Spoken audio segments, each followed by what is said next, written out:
Rusty Quill presents. Welcome to Ain't Slayed Nobody. This is an actual play podcast intended for adults and may contain material that some people find disturbing. Please see the episode notes for content warnings and listen with care. This episode is sponsored by Multitude Productions and their actual play podcast, Join the Party, through their direct creator support initiative. Multitude Productions believes podcasts belong to creators and audiences, not corporations. They're dedicated to supporting imaginative storytelling and helping actual play creators thrive by reinvesting directly into our incredible community. Their flagship show, Join the Party, is a genre-pushing actual play podcast celebrating creativity through multiple seasons, including pirates exploring plant and bug worlds and a weird monster-filled summer camp they've cleverly named Camp Pain. Their current season dives into Masks, a superhero high school drama packed with teenage tension and superpowered stakes. Plus, each month their after-party episodes offer unique behind-the-scenes insights into their storytelling methods. Check out Multitude and Join the Party at jointhepartypod.com or find them at Join the Party Pod across social media platforms. Tell them Ain't Slayed Nobody sent you, and let's keep supporting fantastic creators together. Hey, this is Jonathan Fields, host of the Good Life Project podcast. Boost Mobile reminds me of what I love, when someone reimagines what's possible. They have invested billions in building America's newest 5G network, becoming the country's fourth major carrier. They are doing things differently, offering a $25 monthly unlimited plan that never increases in price and letting you try their service risk-free for 30 days. With blazing fast 5G and plans for all the latest devices, they're changing the game. Visit your nearest Boost Mobile store or find them online at boostmobile.com. The Boost Mobile network, together with their roaming partners, covers 99% of the U.S. population. 5G speeds not available in all areas. So let's start by telling the whole story again of how you all grew up together on a planet called Carly, a forest planet. And I just want to take you through time until you all get jobs with Extractor, and then you go on various missions until eventually you end up where you are now. So can we start with, let's start with Pierce and Darby. So Pierce and Darby, you grew up on one side of the planet, and I just want to see a little bit of you guys as kids. And so, I mean, remind me, what does Darby look like as a kid? She's beanpole thin. She's always just kind of like a little bit dirty. She's got stringy brown hair. She's really just kind of unremarkable. And so let's have Darby. We're going to have her lying in a clearing, just like staring up at the evening sky. And we'll have Pierce there as well. So what does Pierce look like? Pierce is also very, very slight. A little whippet of a guy, egghead, and wispy, pale hair. And if you look close and in the right light, do you notice that he has artificially augmented eyes to improve his very bad vision? And so let's have the two of you staring up at the stars. And Darby, I just want you to start by saying, what do you think's up there? What do you think's up there? Well, given an infinite number of options, everything's up there. I like that, yeah. All sorts of possibilities, too, huh? That's right. Although there are questions that come up. I think I was looking at a history book about some of the early thinkers about space. And I almost just want to leave that. Can we just have that fading? And, Pierce, as you start sort of talking, what the early thinkers were thinking about space, and you two talking. I think that's really beautiful. And then you two grow up, and Extractor starts starts knocking down the trees on your side of the planet, and you move across to the other side of the planet, and that's where the five of you first meet. So now can we have Pierce and Mia? And I just want you to, in the school playground, and Pierce, I want you to start by saying, what do you want to be when you grow up? So what do you want to be when you grow up? I think this morning's answer, I said I wanted to be an explorer, but yesterday was an astronaut, and then all last week I wanted to be a paleontologist. It's funny. I feel like I've always known. But you've got unlimited potential at the moment. Yeah, it feels that way, huh? You're was a historian? Sorry that I don't remember. Oh, I mean, that's as I enter the academy, that's what I'm hoping to get into is history in the archives. I think you'd be really good at it, Pierce. I bet you'd be good at almost everything you put your mind to. I mean, that's what they say about youth, right? You are pure potential. Did you read that somewhere, or did you actually make that one up? No, I read it somewhere. I figured as much. Trust me, Mir, I don't have an original thought in my head. That's so heartbreaking and cold. Jesus. That's beautiful, and let's leave that there. So let's go for, and you grow up. You grow up a bit more, and it's the last day of school now, and we'll have Mia and Marius. Maybe it's the day after school has ended, and we'll have Mia and Marius just sitting together on a bench, and again looking up at the sky. And Mia, can you start by saying, what do you think it's like in space? So, what do you think it's like in space? Well, gee, Mir, I've never been. I think it's cold. Probably scary. I don't know. I kind of want to find out. Is that weird? No, I think that's brave. Really? Yeah, you said you think that it's cold and that it's dark and it's scary, and then you followed that up with, I want to see what it's like. I think that's brave. Thank you. It feels cold and scary here to me, though, so I don't know how brave that is. Well, maybe we can bring the warmth. And she's going to throw her open palm into his lap. We'll have Marius and Terrence sitting on the train, which is waiting to depart to go to the Extraxa recruitment center. And Marius, can we? Let's talk about what the two of you look like. So, what does Marius look like sitting on that train? Just like when he was younger, he's still wearing mismatched clothing. He's kind of pieced his outfits together however he can. He actually looks kind of like Pierce without the cool eyes. He's pale, wispy.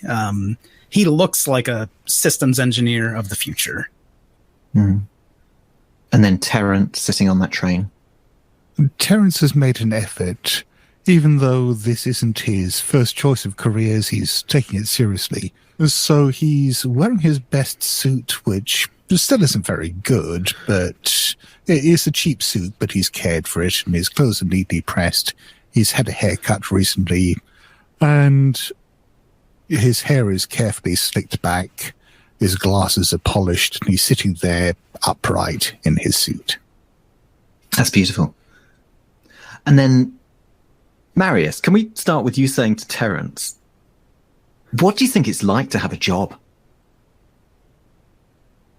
What do you think it's like to have a job? Are you mocking me? No. No? You know how long I've been looking for work. Why would you ask me that? Well, I'm sorry. I thought you had enough time to think about it. Of course I've thought about it.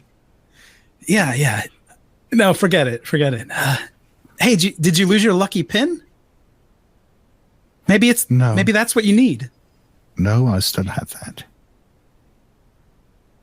Okay. I think my intent was for you to wear it, like It's lucky. It's our first day of work. I want to make a good impression. It's a lovely pin. I cherish the pin. I am not going to wear it to my first day at Extraxor. I imagine you two fall into silence and the train accelerates. And then let's just have the last moment on the exchange. So you're interviewed and you go through this recruitment process, and they sort of automatically check your bank records and your school records and so on, and algorithms decide whether you'd be a good person to work for Extraxor. And they, with all of you, they decide you are, and you're shepherded immediately onto this huge ship, the Exchange. And just in the moments before it takes off, the engines rumble. And I think for Terrence, Terrence likes Carly, right? Terrence is, yeah. Oh yeah, there's nothing about this is Terrence's first choice. Almost, Terrence doesn't have many soft spots, but Carly is one of them. Yes. And so let's have Terrence standing by Mia, and Terrence can say, what do you think Carly looks like from space? What do you think Carly looks like from space?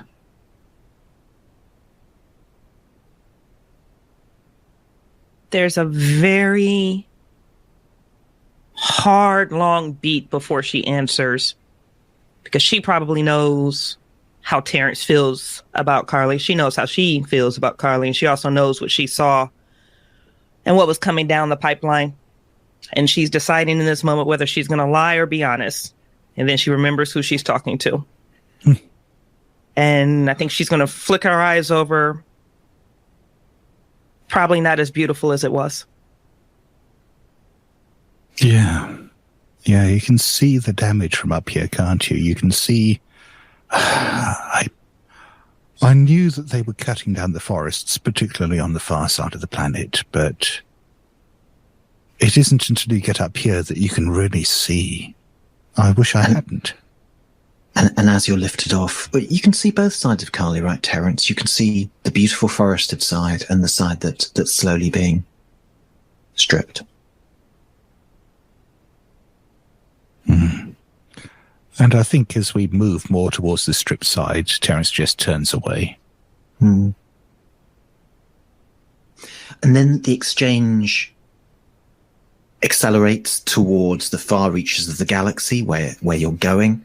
This is the region of the galaxy where there's a massive thing in the sky, this astronomical object called the Glitch, this sort of golden wound in space. And all the planets you've gone on all these missions to. And I just there's one night where you all fall asleep and you're in these pods you sleep in, and you might remember that you're monitored. So, it's one of these things that even if you gave the wrong answer to the question, they would know what the right answer was. And so let's start with Darby. And the question you get tonight is, Darby, what do you like most about working for Extraxor? I think I appreciate the potential of it all. I think I like the number of opportunities that are out there, and the chance to do some real good.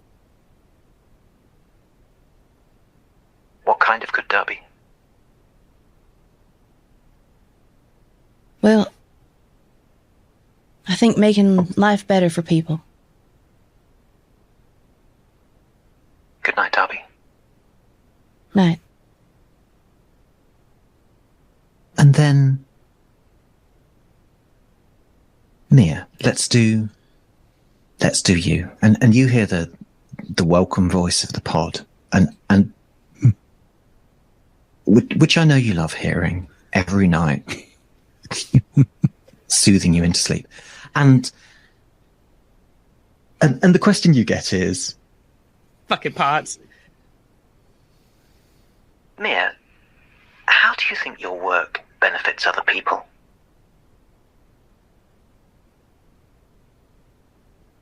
I think by understanding the properties, the botanical properties of several of these species that we're interacting with, encountering, studying, maybe we can make better, more informed, or safer decisions in the future.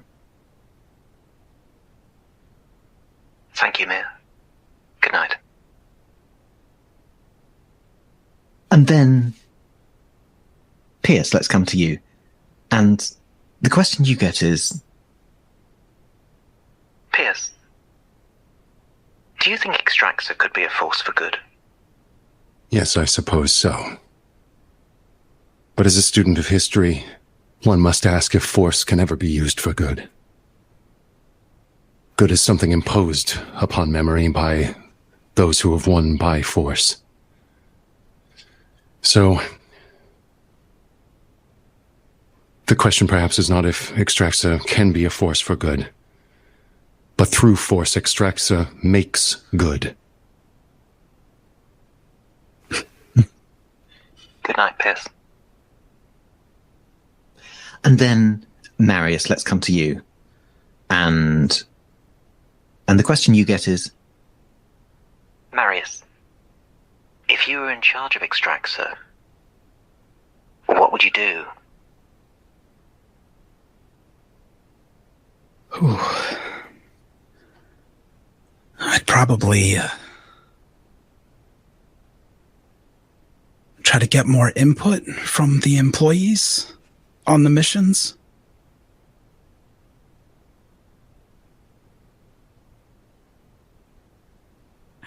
Pod, hello?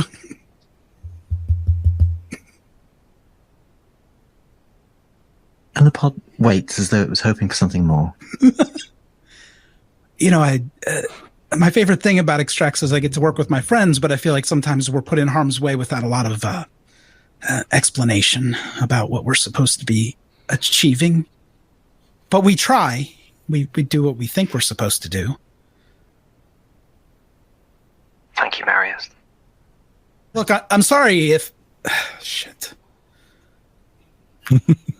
And then, so Marius does shout, I'm sorry, and then the pod does not respond. And then, Terrence, the question you get is, Terrence, how would you change Extraxa if you could? I would try to make operations less wasteful. Well, I understand that Extraxa as a corporation has no essential need to see its employees as anything more than resources to be utilized. The utilization that I've seen so far has been suboptimal. I think by not being quite so wasteful of human life, Extraxa could get more out of its employees and fundamentally become a smoother operation. At the same time, appearing more ethical in the process. Good night, Terrence. And then you all go on missions together, and then things get complicated, right? Because some of you die, but maybe we're in alternate timelines here because time and space gets very strange close to the glitch. And one thing you all remember is that on your last mission, the shuttle started coming back up to the exchange, and then it was sucked into the glitch, and there was this feeling of time fragmenting. And then you floated for a moment outside a ship, and now you're going to wake up. And Terrence, I want to start with you here, and we'll get to you guys playing, but this is how we're going to start. So Terrence, let's start with you. And I just want you to wake up, and you're just, your hand is lying on, I don't know, like a pile of leaves, and you're just going to see an insect run over your hand. And it's an insect you haven't seen for a while. Well, not alive. It's at least very like one of the insects you've seen on Carly. As Terrence gets his bearings and wakes up, he shakes his head and looks at this insect and tries to capture it without hurting it. Just hold it in his hand, holding it up just to see that it's real. we have to have a roll for capturing it without hurting it, don't we? Oh, yes. Obviously, I'm rolling against you. Yeah, I don't think that Terrence can really bring his employee die into this. He's quite good at trying not to hurt people, but this is a bit different. Oh dear, that's a 2. I also have a 2, which is interesting. So let's talk about a tie there. So how do we hurt it and not hurt it? I think maybe rather than killing it or crushing it, I'd just accidentally pull one of its legs off. Yeah, so you do capture it, but it's injured. Well, it's all right. We can glue that back on when I get you in the specimen case. And then, Mir, let's have you waking up as well. You'll wake up and you'll just notice the sound of birdsong around you. It's one of those moments I think she's just going to say or think to herself, like, even if it's artificial, it's beautiful. She's going to pull herself awake and look around. All right. And, there are birds, there are insects running around. And it is, I mean, you just take those things in for the moment, and it is very beautiful. It is, isn't it? How the hell did she get here? How the hell did I get here? Where is here? And then everyone else can wake up now. So Darby, Marius, Pierce, and you're waking up in this natural environment. Although the floor is hard, it is a spaceship, and that there are walls and there are arches that look out to sort of trees and animals and birds and insects all flying around.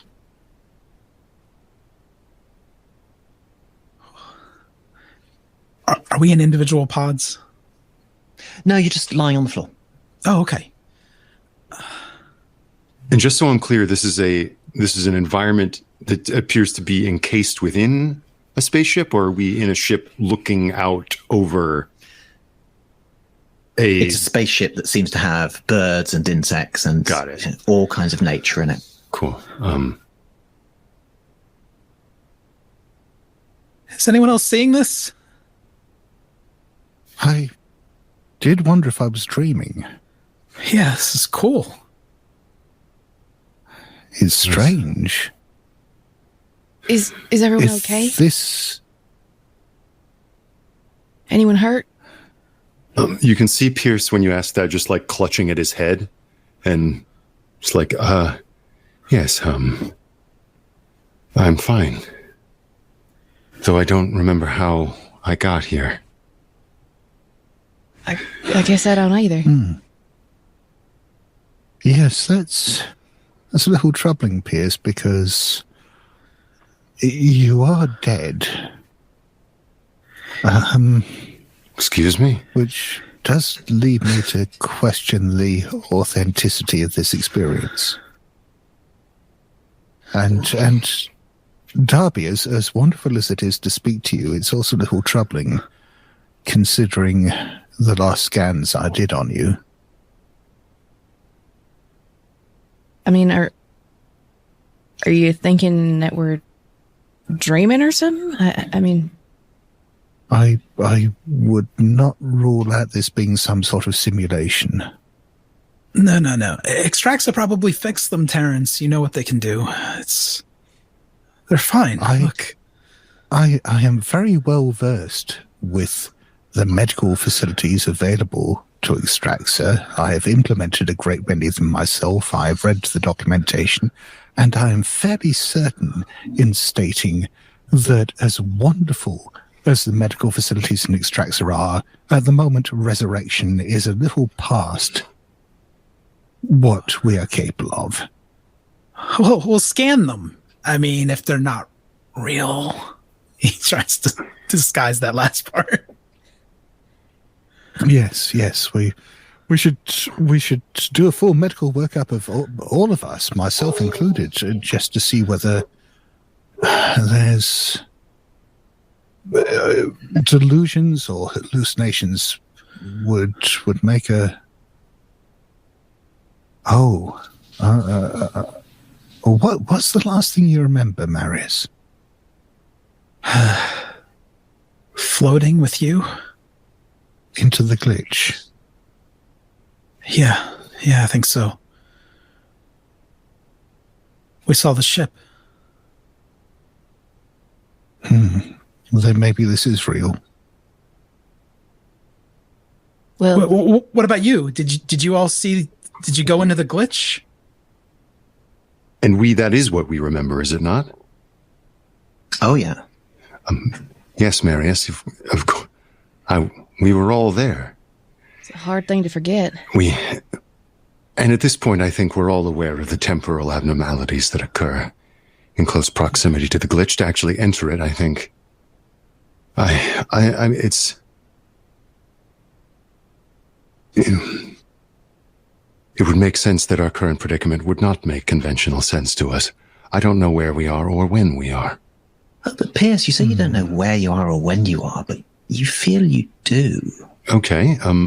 Should I roll or? Absolutely. Yeah. You should roll your historian down. Yeah, absolutely. I would have a sense of when we are. Oh, that's snake eyes, double ones. Wow. You want to push it? Yes, I do. So in a push, do I just roll them both again?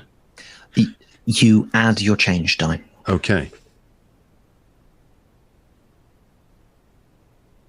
And while Pierce is rolling, Nice roll. if anyone wants to do a change roll for waking up in this strange garden I think so.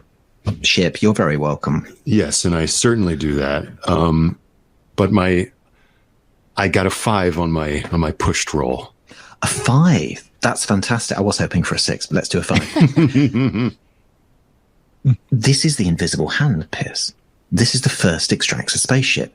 And you do remember in some of the records that they took a lot of nature from Earth with them. It's quite a natural thing to do. I mean, it's a cryogenic ship, and it creates this biome. Yes. I mean, I've given you all a map of the ship, but basically, there are various regions of the ship, but the whole thing is surrounded by this biome with birds and insects and everything. Oh my God. And you can see, like, as Pierce is looking around, and you're seeing like readouts kind of playing over his eyes as he's looking around, like, no, when we are. Oh my God. You all saw it, didn't you, after we passed through? Ladies and gentlemen, we are on the invisible hand. Those. Oh, yes. Yes, I think I remember that. This is the biome laboratory developed by Freeman and Lou themselves. This is the Ark. I mean, that is exciting and fascinating, but I mean, how are we here? Well, we passed through the glitch, didn't we? We were aware that the glitch has done strange things with parallel universes and time before, or at least has influenced nearby worlds in that way. So that, I suppose it makes as much sense that we've fallen through time as anything else. Hey, Graham, when Yeah. when now that we kind of all are, like, we know that we're on the invisible hand, do we have any knowledge or, like, memories of, like, even the layout of the ship, or, like, anything from our own personal experience, as opposed to, like, historical records or things that we learned in school? So I don't think you'll ever have been on the invisible hand, because it's an old ship. It's 200 years ago. Yeah. 200, okay. Although, if you want to remember reading something or something, and if you want to cast your mind back, you're welcome to give me a roll. Yeah, why not? What the fuck? Why not? Absolutely. Just roll some 6s. I think this is just going to be employee die, right? Because I'm not really 3. Yeah. Oh, so you've got a 3. And what do you want, Darby? I mean, the invisible hand. There's a biome there. What do you want to remember? Anything in particular? The fate of the ship and the crew. Nice. Great question. The invisible hand was okay. I mean, it went around for a while. There, it had a huge cryogenic, sort of about 200, engineers and so on, who woke up gradually during the voyage. So the whole point of the invisible hand was it sort of, it flew out to these far reaches of the galaxy. It collected all these samples to analyze, and gradually the scientists woke up and analyzed them, and then extraction kind of started planting watch stations, started colonizing planets, basically. But the ship never returned to, where did it launch from? Earth? Oh, it did actually. So it was decommissioned at some point, but it flew back to Earth with some samples and things that it picked up. Yeah. So rock samples, medical sort of chemicals that it found which had medical uses, things like that. Okay. So I guess if we're talking about multiverses and things like that, this could be a ship that didn't make it back, but if this is the invisible hand, then there's got to be crew, right? There's got to be other folk on here. Yeah. Maybe they know what the fuck is going on. Just about to suggest that we try find them, yes. Yeah. Maybe Dylan's if nothing here. else. Fucking Cupp. If nothing else, they'd need at least AI systems to monitor the cryopods, and we should be able to get some information out of them. Yes, I would like to know from the perspective of that system if we have arrived here or if we have always been here. Well, hopefully it's not too archaic. I mean, I can probably work with it, but if it's 200 years old, I don't know. Pierce, as much as I appreciate your unique insights into these things, can I suggest that at least for the moment we try to be pragmatic rather than philosophical? There'll be plenty of time later to try to dissect the whys and wherefores and strange anomalies of this, but for the time being, our priority should probably be working out whether our current situation is safe and what our best immediate course of action is. So granted. Let's see if we can speak to the ship and find the status of the crew. So you have a whole ship to explore, and I've given you guys a map, but I'll just describe it. So there is the bridge in the center, and then there's areas of the ships. There's the server area, the cryo area, nets, cargo, and labs, and all of this is surrounded by a biome. So you can actually sort of walk between these areas through these sort of beautiful garden areas. And at the moment, you guys are in nets, so you can. And so around you can see, you're actually in the part of the ship that sort of captures samples and things as it goes through space. So, they're not actually nets, but it has this sort of wide thing that it sort of drags things in and it sort of deposits them. Sometimes it'll take little samples and route them to the labs, but you are in nets at the moment. So, go wild. I mean, you can go where you want to go. Are we samples? Always and forever. Damn it. Damn it. Fucking Graham. Look at Graham Square for the rest of this. I think Darby's going to... y'all, I think I'm going to head over to Cryo and see if anyone's, popsicled up. Yeah. That's a good idea. I will go over to the labs and see if there are any scientists there. Can I suggest, actually, Marius, that you go to the server room? Yeah, but Cryo's on the way. I can just peek in with Darby. don't let yourself get distracted. We are in a strange situation and we need to play to our strengths rather than just whatever whims capture our fancy at that moment. Yes. But listen, we're in nets right now. I don't know if they're even expecting us on the ship, Terrence. All the more reason to try to find people, get information, and learn as much as possible, as quickly as possible, rather than fanning around. Yes, to that end, I'll see if I can access the ship's logs. I'll see at what point on the journey we have arrived, and what the mission goals are at this particular moment. Yeah. Where would you go on the ship to access the logs, Pierce? Just so I understand. Yeah, if there's any sort of if there's a bridge, there's a bridge. I'll go to the bridge. Yeah. That sounds really great. All right. Who should we do? Who's going to cryo? Let's do cryo. Darby's definitely going. Cool. I'm stopping by, but not. I'm on my way to the server room. That sounds good. Mira's going to stay here in nets. That's fine. And just to be clear, are you walking round the corridors? Because you can also walk across the biome. So is this sort of garden you can walk across? It's up to you. Oh, I think we should go out onto the bridge to see if there's a captain or something. Oh, you're going to the bridge now? Okay. Well, or whatever the pathways are. I don't think that Darby would stay in the garden area.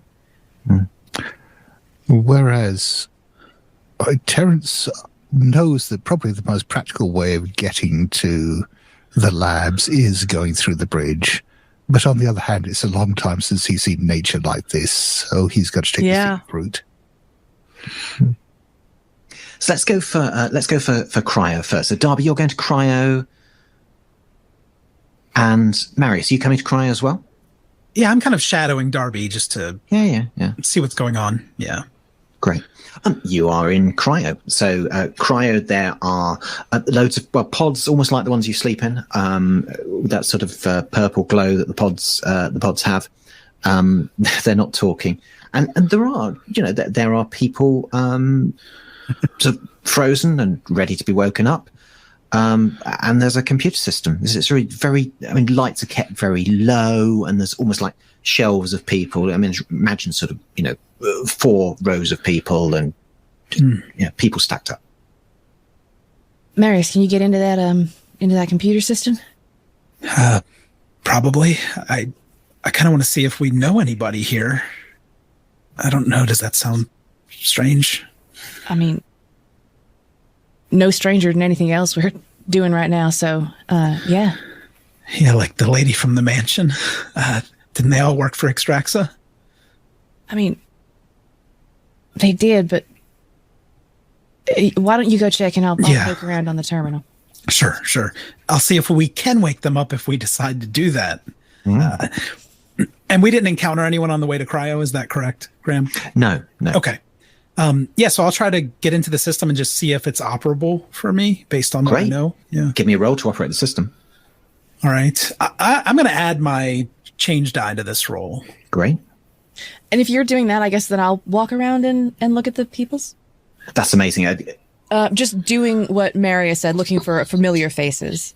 Great. Give me a roll. Yeah. I'll bring my change die into this because why the hell not? Marius, what did you get? I rolled a 5 on occupation. Okay, no, that's fantastic. Yes, there are hundreds of scientists here. You will recognize some names, and I'll come to Darby with that because she's actually sort of walking around. But yeah, so these are programmed to wake up at regular intervals. The system has partly failed. So, it's just been a very long journey. There's no particular reason, but some of the pods have failed. So people have died. Some of the pods are empty. The founders of Extraxa have all woken up.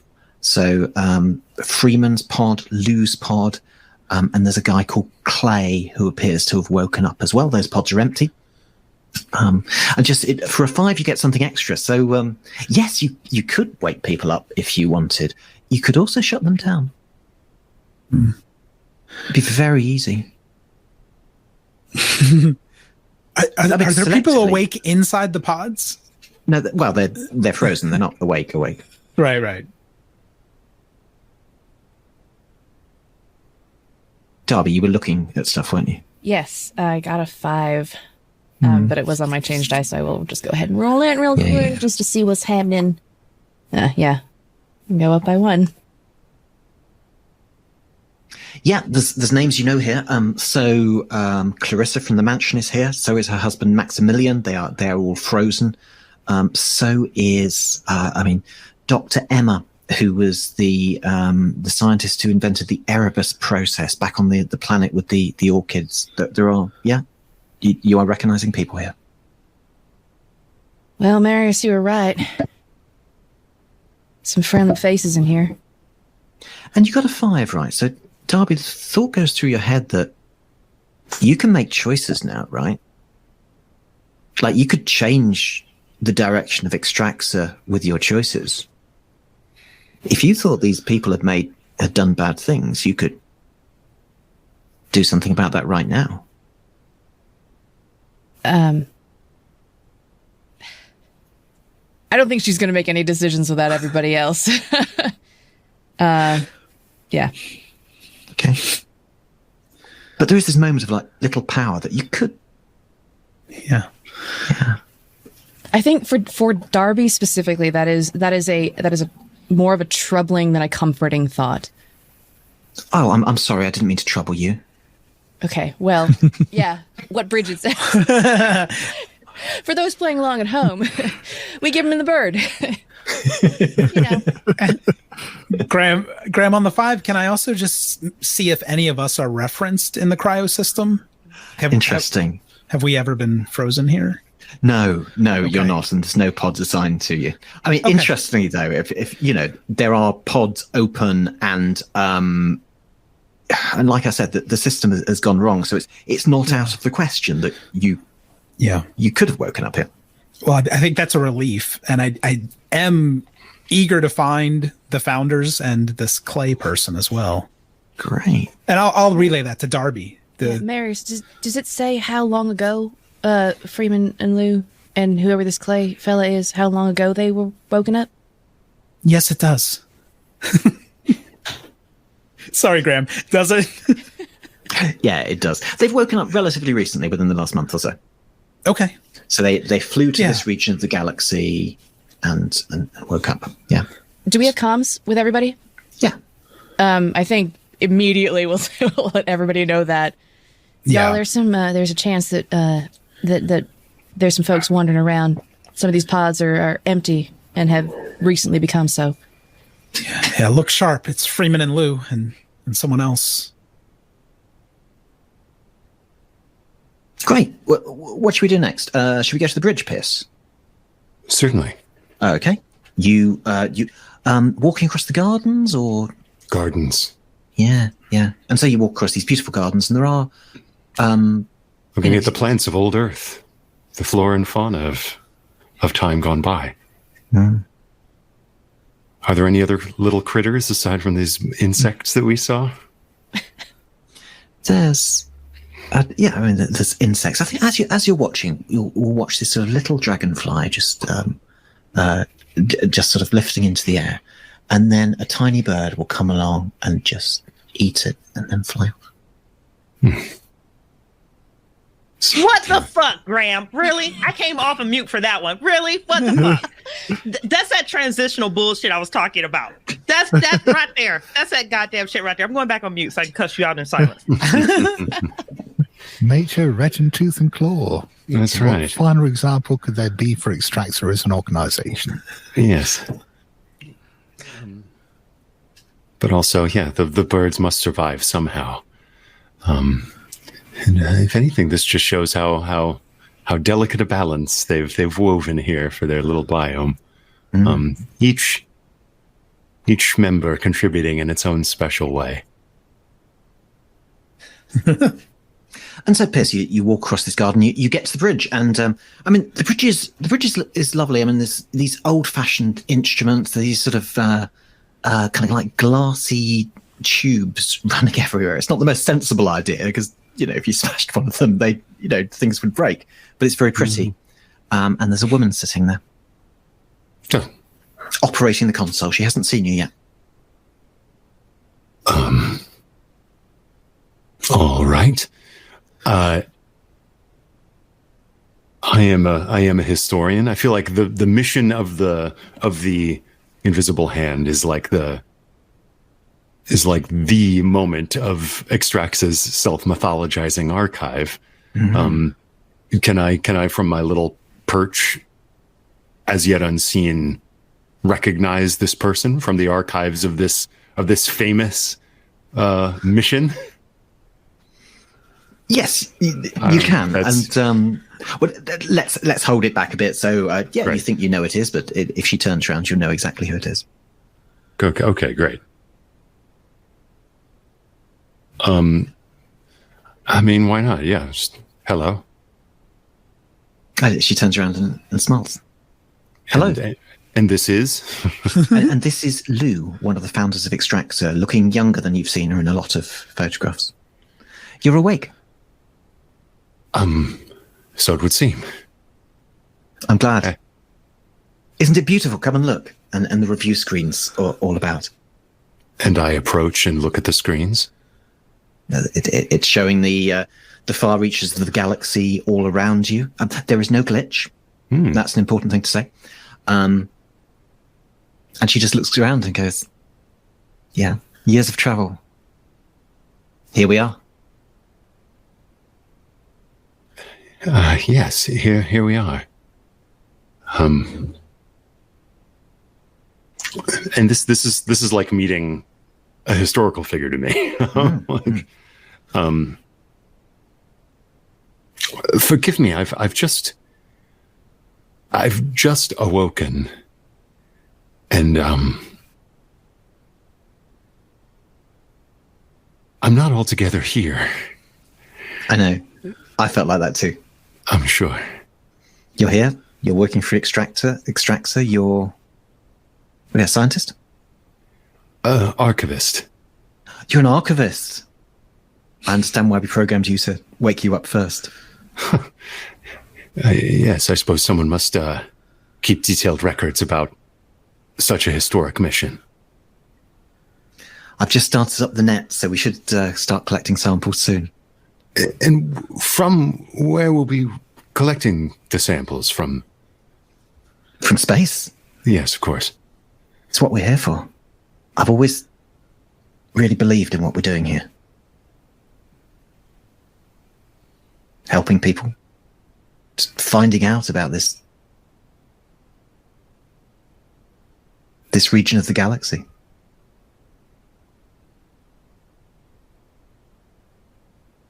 Okay. May I roll to know what, I mean, Extractor went out here as like, sorry for sirens.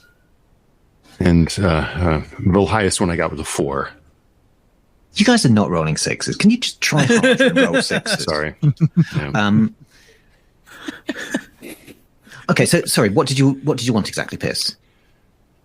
She's talking about their great mission. That's what we're here for, to help humanity. Yeah.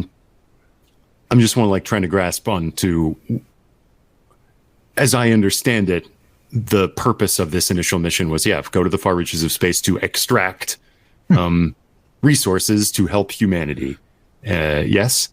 And yeah, well, so I think from Lou's point of view, and you'll have read her writings and things before. I mean, she's very much she's about the discovery, right? Mm-hmm. I mean, she's about the science. She wants to sort of come and sort of find out about different materials. There's the other founders of Extractor might be much more commercial. They might be, okay. Let's take things and take it home. But this is if you want to roll again, I mean, we can. There is more to know, but as you like. Yeah, absolutely. Why would I resist this devil's temptation? More like it. A6. And so I've got a special rule, just because because it's a happy rule as well. So so with 6s, we're not going to have glimpsing the horror like we usually do. We're going to give you just a moment of hope. Great. So for a moment, Pierce, as you're thinking about this, you do see it all. I mean, this is great. This is coming to a new region of the galaxy and finding out about it. I mean, the mission of Extraxa is incredibly, incredibly beautiful. I mean, presumably it went wrong, and maybe you have a chance to make decisions the right way this time. But but there's something very beautiful at its core. Yes.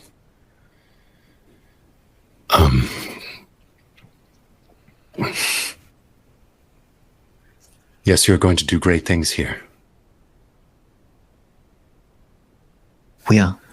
And I think as she's talking, one of the screens will be showing the nets, and a sample will come into the nets, and she'll go, "We've caught something." Ah. And what have we here? And I think I might cut away, and then we can go and analyze that. So, who have we got? Mia, you're in nets, aren't you?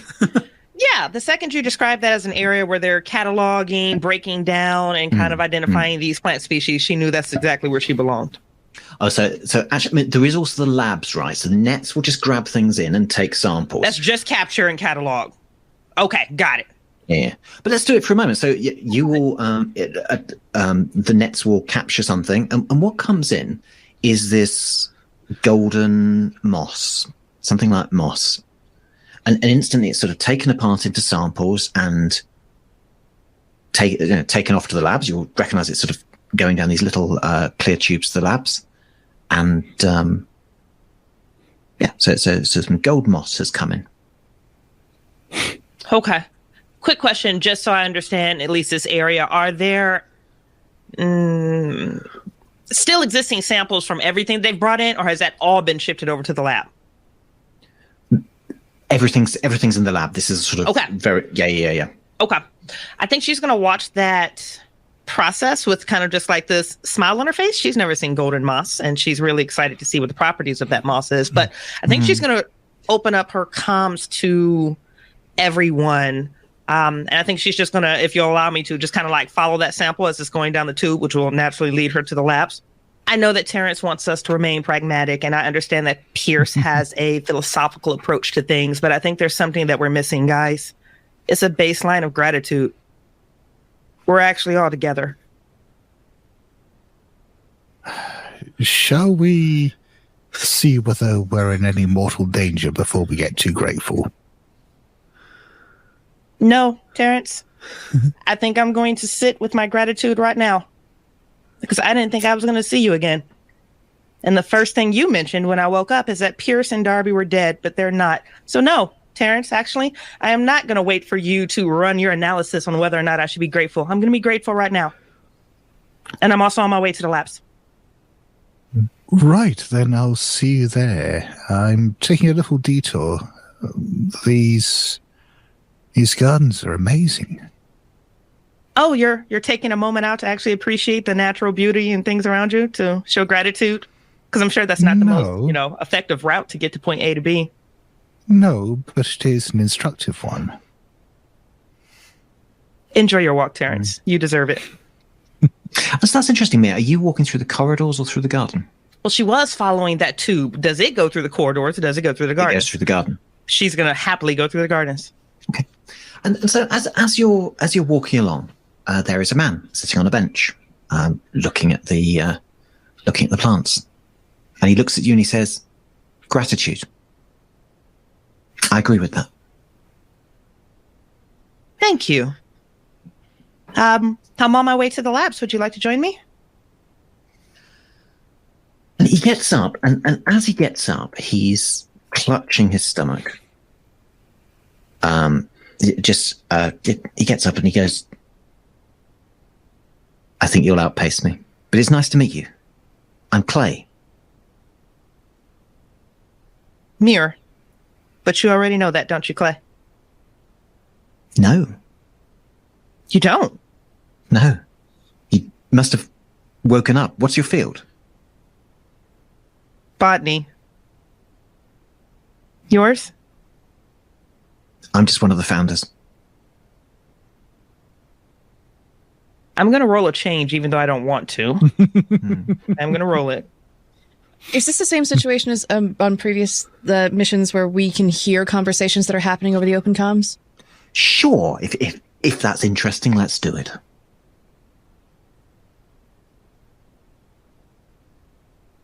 Well, thank you for bringing us this far, Clay. It's a pleasure. I don't think I'll make it much further. I just wanted to, over the open comms, I wanted to ask Pierce. Pierce, do you know this? Do you know this person? You know Clay? I hear that, and I'm also, like, I've heard, I guess, this conversation kind of in ear, and I don't, it would seem. I'll just roll for it. Oh, I rolled a 5. Oh, so to remember who who Clay is, yes. Clay isn't known as one of the founders of Extraxor. Died very early on in the Invisible Hands journey, and so he died of a disease in his stomach. Mm. And I might just kind of turn away from Lou and relay that. On the ship, perished en route, but nothing in my records to say that he was one of the founders, as he claims.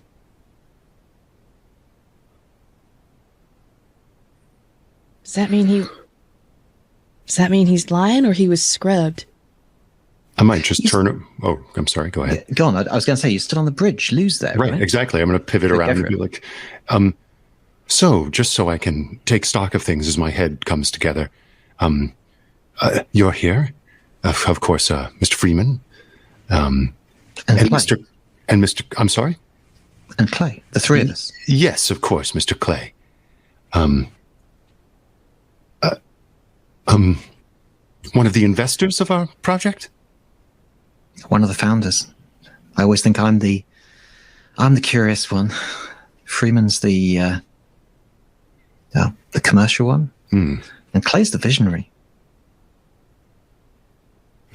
And what? Of course, and his vision. He's just the heart of everything. Yes, it inspires all of us. He keeps us on the right path. Of course.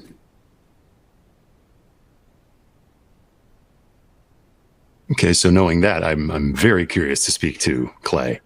It is very beautiful. And Lou catches your eyes and smiles deeply. She goes, "It is." I wouldn't mind coming to Terrence, actually, because we haven't done much with Terrence so far. Yeah. Can we... Did you want something in the gardens, or should we take you to the labs? What do you want to do?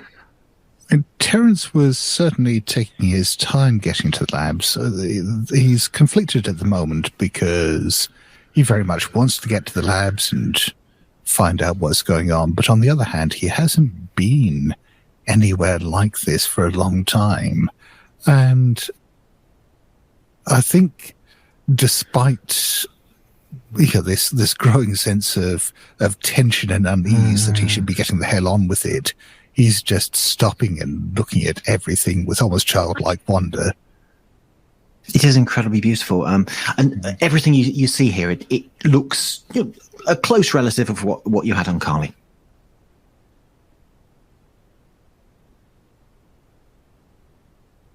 It's astonishing that an organization, that a company that would preserve a natural world like this, that would take it everywhere they went, would be so blasé about just destroying it. Over the Maybe comms here. How's that pragmatism holding up, Doc? Get him! For the official record, that was Bridgett. Not me earlier. Just me. It wasn't me. For the official spoken record, I came off of mute for that. Clay says, "What? Why did you say that suddenly? What did we guess? No, sorry. Go on, Terrence." But yes, Terrence eventually realizes that he's losing himself in something of a reverie looking at all of this. And just shakes his head, irritated with himself. Can we just stay with the reverie a moment? I think there's a fun thing we can do, actually. So do you remember that golden moss sample? So that is coming from the nets to the labs, and you can watch it coming along this glass tube.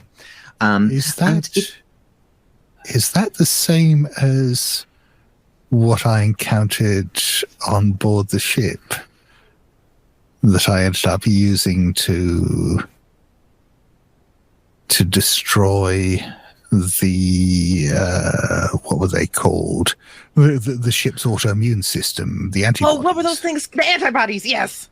I did use golden fibers of some sample to do that. All the plants have been golden, haven't they? So the plants that form the civilization that you exterminated, the plants in the mansion that worm their way, they were all different variants of a golden plant, and now this is a moss. I think unconsciously Terrence just starts rubbing his eye as he's looking at this. And it stops for a moment in the pipe, and I just want to imagine. Oh, do you still have your little insect, your injured one? Yes, I think so. Okay, so let's have the pipe actually running quite close by you. You're sitting on a bench close to the wall, and as the golden moss passes, what happens is that the insect in your hand heals. So I can't remember what was wrong with it. Oh, it lost a leg, right? Yeah. It grows back. And then perhaps if you're okay with this, it just flits off and flies. Terrence stands there watching it fly off for a moment, and then his attention just goes straight back to the moss, and he is following that moss wherever the hell it's going. So it goes to the labs. So welcome to the labs. You have benches set out and all kinds of things here. So and for you as players, by the way, there is lots to discover in the lab. So please do research. It's fun. So there are benches for medical research. There are astronomy tools if we wanted those. So you can sort of look out at space and measure things, whatever you want to do. Biology research, physics research. I mean, all the instruments are here. And this is obviously designed for like about 200 scientists. So there are several of these benches which now have a little sample of this golden moss. Are there any other people here? No. That is why Terrence came here in the first place, because he wanted someone rational to speak to. But having seen this moss in action, or at least having got some glimpse of what it might be capable of, he's got to forget all about that.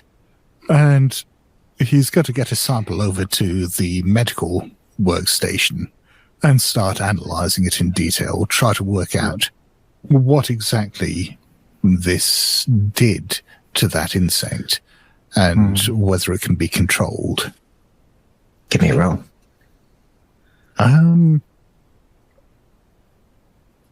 This feels like the kind of thing I should bring my changed eye into from the outset, so I will.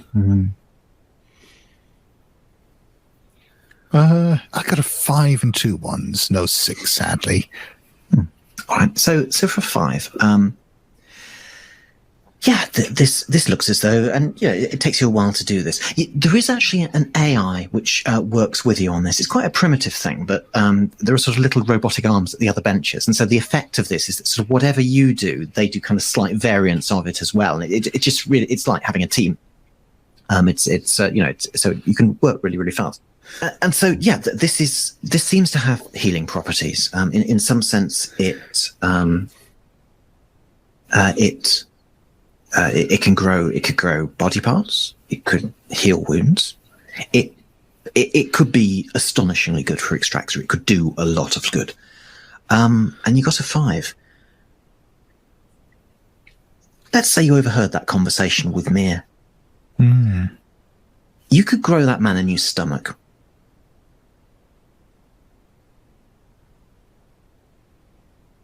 You could generally grow body parts with this, and there is more to find out if you want to roll. But you don't have to. But you could grow body parts. Is growing body parts something that we have in the future? Is that something that we were familiar with, like a process or technology that we're familiar with? Oh, that's interesting. No, I don't think so. That's a brilliant question, though. Yeah, I think the realization that this isn't technology, or rather a substance that Terrence is familiar with, is raising all sorts of questions in his head as to why. Have we already done something to disrupt the timeline? Well, he's musing this aloud to the others. He's I found something remarkable here. This sample that they've just brought in, it seems related to things that we've seen on our other missions, and yet it has properties that I can't believe Extractor has never made use of in terms of medical potential. This could be the most potent, life-saving medical advance that humanity has ever seen, and yet I'm seeing this for the first time. Pierce, Yes. Is there anything in the Extractor records about a sample of golden moss captured around this time that may have been suppressed, or I can't believe that they didn't understand what they had. Well, now that I know what to look for, she'll prove an easier search. And I'll, into my augmented eyes I go to search the records, because I'm looking for a suppressed or redacted bit of information. I'll put my change die into it. And wouldn't you know it, I rolled 2 6s, one of them change. Yay. Oh, that's interesting. Oh, I'm so excited for you. Hope. Yeah. No. Oh. Absolutely. So, I mean, this, there are records of samples that were collected before the scientists woke up that were discarded. So it might be that by arriving here, you have changed. You know, you've changed the course of Extractor by actually coming here in time to analyze this sample, which would be really good. Mm-hmm. But yeah, hope. I mean, maybe this is a chance to make some better choices than Extractor have made and set things in the right direction. And let's give you, Pierce, that thing as well of you could probably save that man's life. Yes. With this. Yes. Of course. And change die rolling now.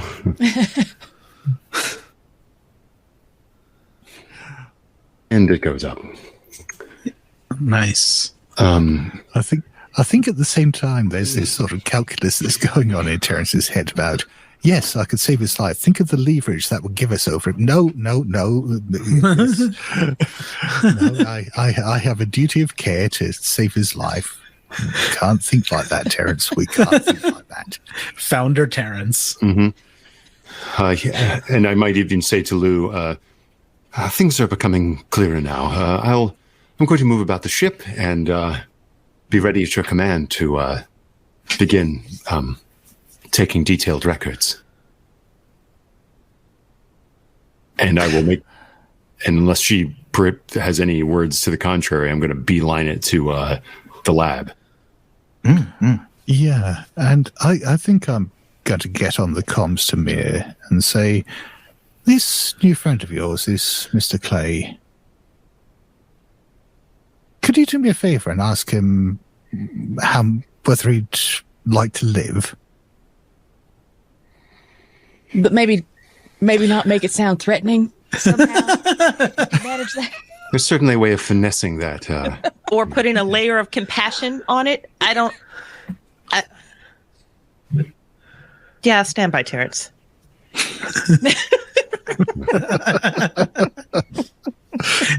Actually, the comm was open. He heard that. Right. How to put a thin layer of frosting on that does not make it sound assholish.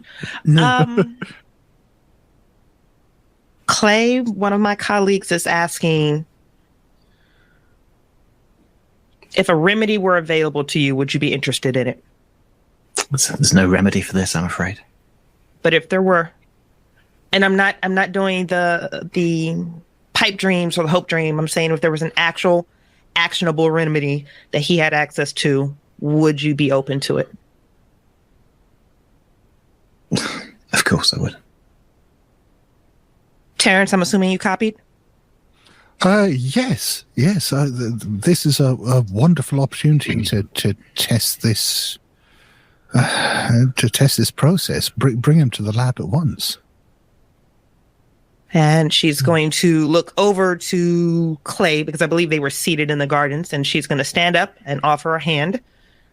I don't believe in miracles, but did you know that's my full name? It suits you, he says. Come on. And then he looks deep in your eyes and goes, I feel you're going to make some very important choices.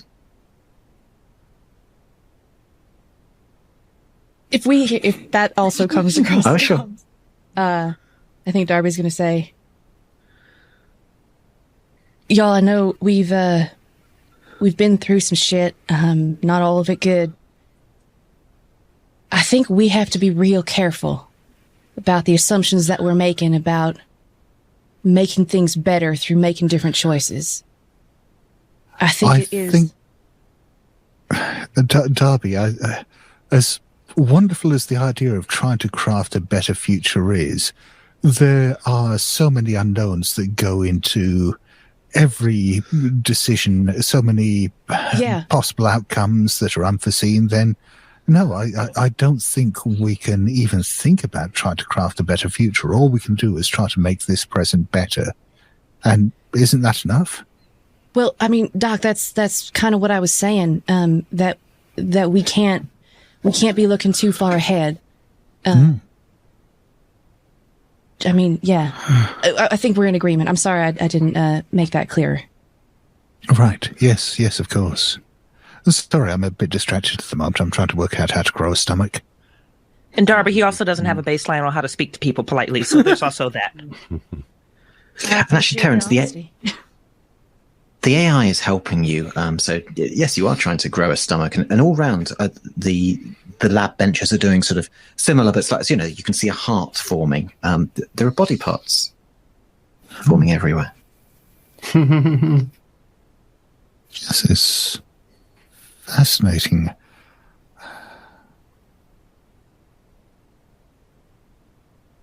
Before we go too far down trying to grow further organs, however, what I want, Mir, I think we need your expertise here once you get to the lab. This does seem to be a moss sample of some kind, and we only have a limited supply of it at the moment. If you can work out how to sustain and better how to grow it, that may be the most important thing any of us could ever do. Okay, I'm on my way. Should we all meet up in the lab? I think that's really good. Do you want to come to the labs? I'm all Before we ready. go, though, Yes. before Marius and I leave the cryo section, Marius, is there any way to tell exactly how many people have been woken up? Is it just the 3? Yeah, I think I can see. Can I see that, Graham, on the previous roll? Yeah, so it appears there are 3 people who are confirmed to have woken up. Also, the computer system, like I said, has gone a bit faulty. It's hard to tell exactly, but there are 3 empty pods, yeah. Okay. Marius, one of the, I think it was Lou maybe, said, or maybe we just know this, people are going to be woken up on timers. Do you think you might be able to just temporarily pause those timers so nobody else wakes up just for the moment?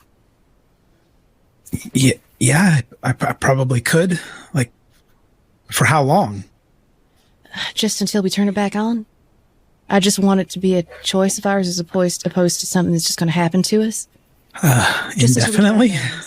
That's risky. I'll set it for a year, but then we can manually override that. How about that? Mm-hmm. Sounds okay. Well, just in case something happens to us. That's true. Yeah. And if you're not comfortable with this, I'm not going to force you to do it. Yeah, sorry, I was just kind of lost in thought there. Let's do a roll for that. I'm obviously rolling the failure dice. Of course you are. I was just about to volunteer to do that if you weren't. You bastard. Go ahead, Scott. I mean, so my idea was that it fails in some way. Okay, everyone's offering to roll failure dice. My idea is that it fails in some way, and and actually, it's shut down more permanently. Where were you going? I was going in the opposite direction, in that it fails and wakes everyone up simultaneously. Yeah, that's nice. We might start it. Yeah, that's good. God. Can I help? Can I help, Marius? Well, I'll add my change die. Yeah, I think, and while they were talking about not changing the future too much, I think Marius was thinking 170 years into the future, can I help Mom with this moss? So we need to make sure this is successful. Yeah. Oh, I mean, to be clear, Terrence wasn't saying that we shouldn't change the future. He was just saying that whatever we do is going to be wildly unpredictable, so we shouldn't have any expectations of the outcome. Mm-hmm. We're about to get an example of that right now, I think. How do we do this for suspense? Should I roll first and then you roll your failures? You roll. I'm going to do my failure die. Okay. Oh, anyone else rolling a failure die? What did you get? You bastard. My highest is a 5. Can I re-roll and try to tie him? Yeah. Don't re-roll failure dice, by the way. So yes, re-roll and try and tie that 6. Okay. Okay, I did roll 6 on occupation. Okay. Cool. So let's work out the tie first. So how do we negotiate a tie? There's so many fun ways, right? How do we negotiate a tie between everyone's going to wake up and we're going to postpone them waking up for a year? Oh, I think somebody needs to wake up, but not all of them. The people we don't like. Yeah, like the woman from the mansion. Is Magworth here somewhere? Where's that motherfucker? Oh, yeah. He was Maximilian. What was his name? Maximilian the husband is here. Yeah, Magworth he was the one who is here too. Magworth, the fucking butler. The butler, yeah. Maximilian was the one who was becoming Plant. Yeah, yeah. Yep. Let's wake up Magworth and then boot him out the servants' airlock. Yeah. I have another suggestion for what might go wrong. Oh, no. Which is that no one wakes fully all the way up, but everyone in suspension becomes conscious while still frozen and is on comms. Oh God, that is That horrific. doesn't feel like a tie. Can they open their eyes? Can they open their eyes too? Yeah, brutal. Oh, that is cruel. Cool, they got sleep paralysis. Yeah. Okay. Yeah. And So- a hat standing in the corner. Sorry. Cup, let's have that happen. So you're trying to postpone it, but in the postponing, you can see maybe it's a temperature thing. People wake up and they come to consciousness, and no, they don't come to consciousness. Well, maybe they're slightly on the verge of like dreamlike conscious. Something's gone wrong, Cup. Yeah, Darby's gonna see Marius like mashing buttons. Like, what the fuck? What's wrong? No, there's some kind of sabotage in the system. It didn't work the way it's supposed to work. Not the way the manual said it was going to work. Marius, was I'm just so sorry. panicking, like rolling change die panic for sure. Ooh, I rolled a nice 6 on my change die, so that'll tick up. Desperately, do you know anything about this? Can we? No, I don't know anything about cryo or any of this. It's not part of my training. I'm so sorry, Marius. I didn't really think this through. I think. No, it's my fault. I can maybe I can override it from the server room or something. Also, it's not irreversible, right? It is possible that you can find another way to repair this later. Yeah. Well, let's figure out what's going on. I'm sure they'll be fine for 20 minutes or something. Yeah, but the thought is in your head that these people are kind of dreaming. Yeah, sorry everyone. And then I think we'll leave the cryo. And let's have a bit of a deep dread of Marius going, have I just made a really bad decision? Yeah. I think they're going to hear that over comms, whether he says it in those words or not. But I think what you were talking about earlier, Terrence and Darby, I think we might have already fucked up. That's a very bold use of the word "we," Marius. No, this is on me. I'm sorry. It was my idea. I asked Marius to do it for me. I'm sorry, everybody.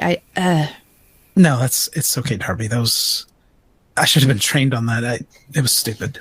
It's a 200-year-old interface. You can hardly be blamed entirely.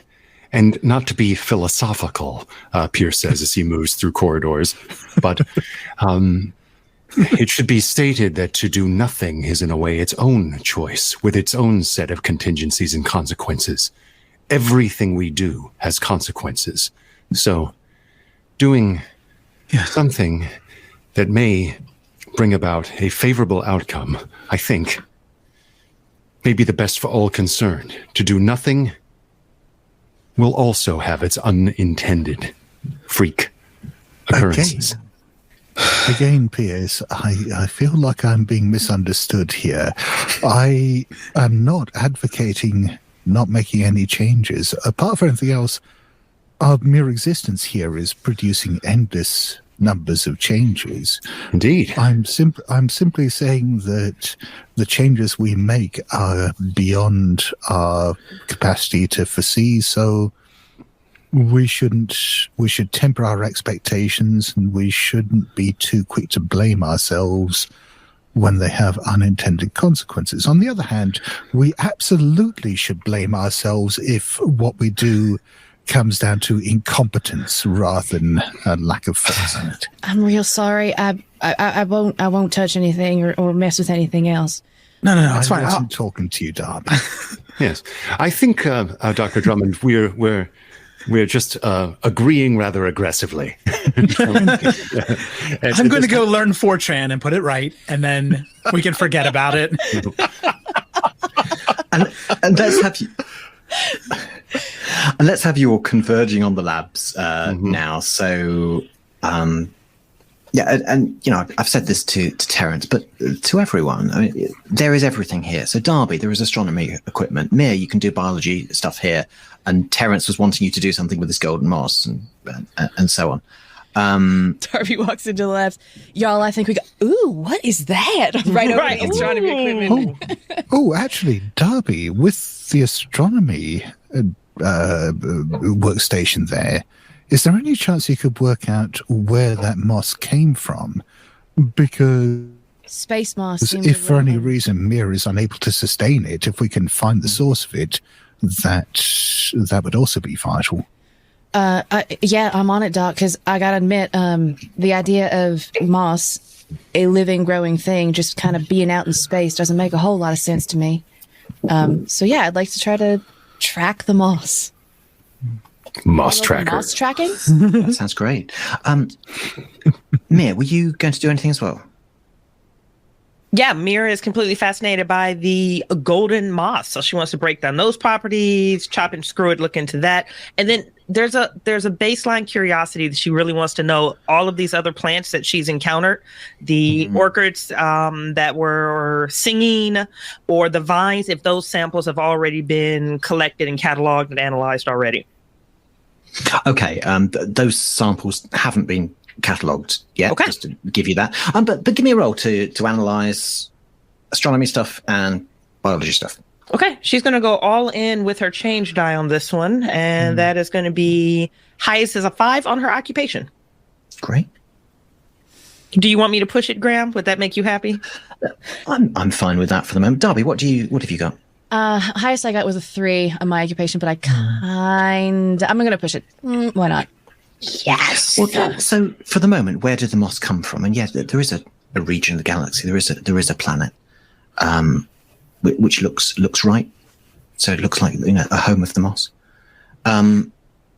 Nia, you were looking at sort of how to replicate the moss, right? Yeah, I think reproduction was its original intent. That's what out of game. That's what Scott wanted me to do, right? Yeah. So, I think sustain was the word I used, but yes, reproduction was sort of implied by that. Gotcha. So yeah, you probably could encourage this moss to reproduce. I mean, it produces life, and it has a tendency to reproduce anyway.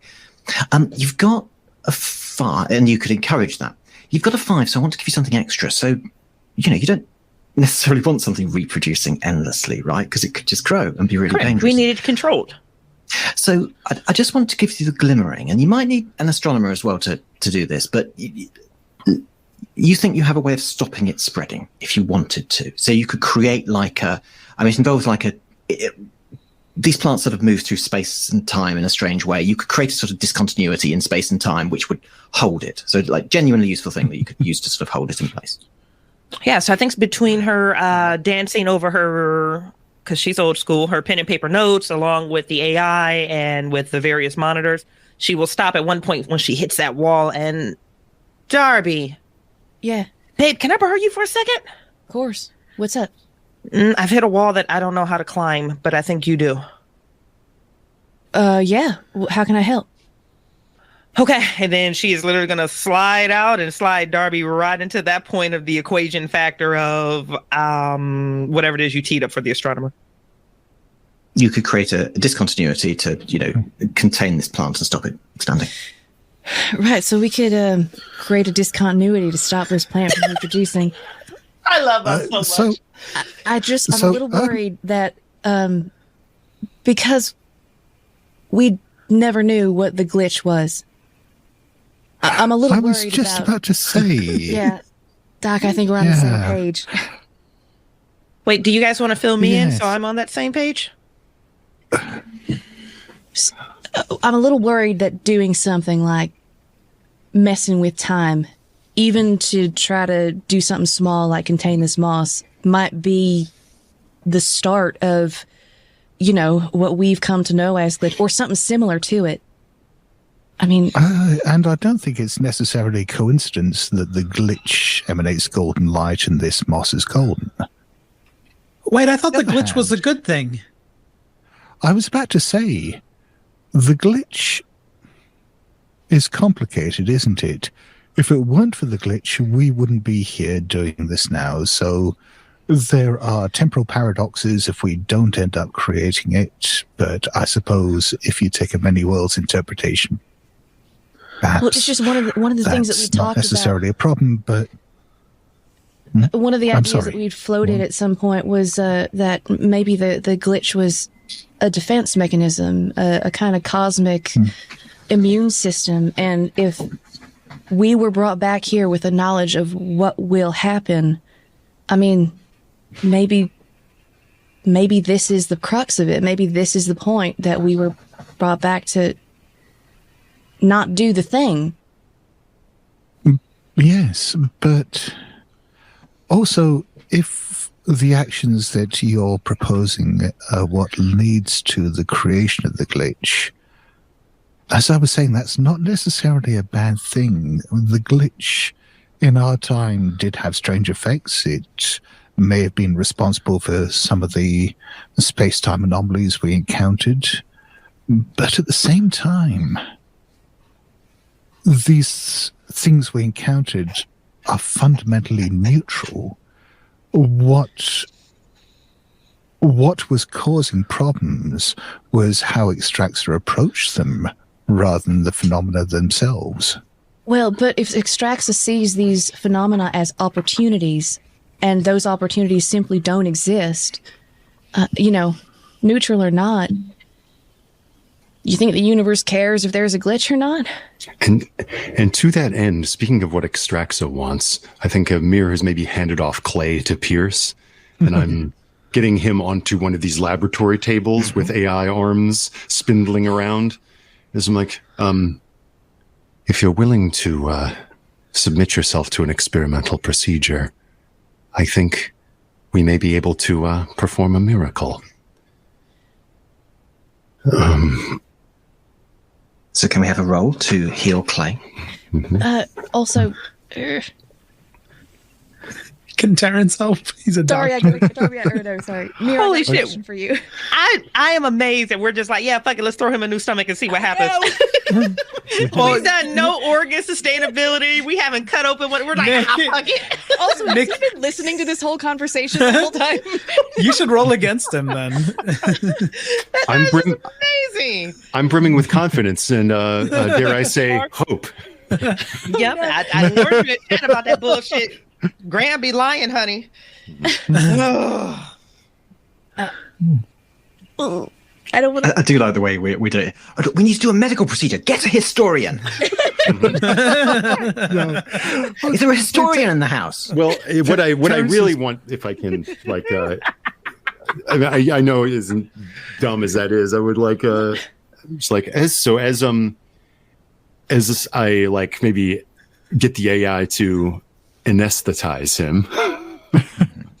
Just like, so rather than having you count, Mr. Clay, if you could just describe to me in the most poetic terms your vision.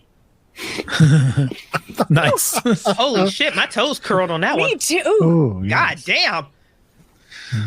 And would you give me a roll? And Yes, of course. I'm going to roll. That's I don't know that that's a historical thing, so I'm going to roll my change die so I can roll 2. 5, baby. And so yeah, he goes to sleep, and he goes, just imagine a world where we can travel anywhere and get whatever we need from any part of the galaxy and help people. And imagine just by random chance alone, you know, things will be created. We'll have chemicals. But you'd have to be careful. You do the wrong thing, and millions could die. And I think on that he'll just allow him to lapse into sleep. You got a 5, so yeah, we're going to replace his stomach. And Pierce, I think what's going to happen at that point is that, so a 5 you get something extra right. So you're not just going to cure this guy, but you're going to. The AI is learning from you, and it's just extrapolating, and it now has a body on its table, and it's already created body parts, right? Mm-hmm.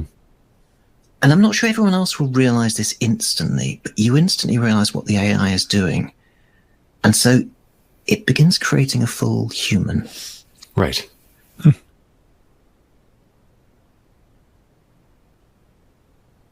And so not only knitting together a organ for our friend Clay, but there is a humanoid form taking shape here.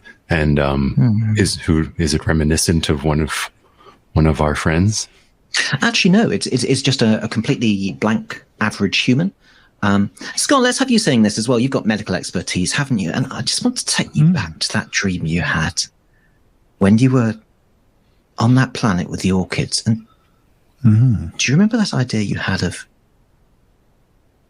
getting employees for Extraxa? Yes. What if you could just print them? Yes. That. Yes. If you could program the minds of these people at the creation stage, then you could sidestep a lot of the ethical concerns by only giving them the degrees of consciousness, of intelligence and self-awareness that they would need to perform certain tasks. And that way, you wouldn't necessarily have any ethical concerns about I suppose you'd call it slavery. Yes. Instead, these would simply be biological machines. And you're saying this out loud, should we have, Terrence? Oh, yeah. Yes. Absolutely. Yeah. What And, were we and of talking course, about? if it was after the fact that we discovered this, there would be no way of knowing if we were not these duplicates ourselves. And can we just leave it there? Because apart from anything else, I want to break. So I want to just leave you all standing in this lab as the AIs begin to print off these blank humans. And time is going to fragment. And so when we come back, we're going to move about 10 years into the future. Oh, okay, of course. If there's like humans printing this, okay. Awesome. All right. Damn it. All right. I feel so disrespected. Thank you for listening to Ain't Slayed Nobody. For ad-free episodes, lots of bonus content, and special programming, please join our wolf pack at patreon.com/ain'tslayed. Or subscribe to Ain't Slayed Nobody Plus at Apple Podcasts. Nothing helps the show more than becoming a subscriber. See our show notes for full credits, and help us grow by posting friendly reviews and spreading the word to your friends and followers. Thank you, and good luck out there.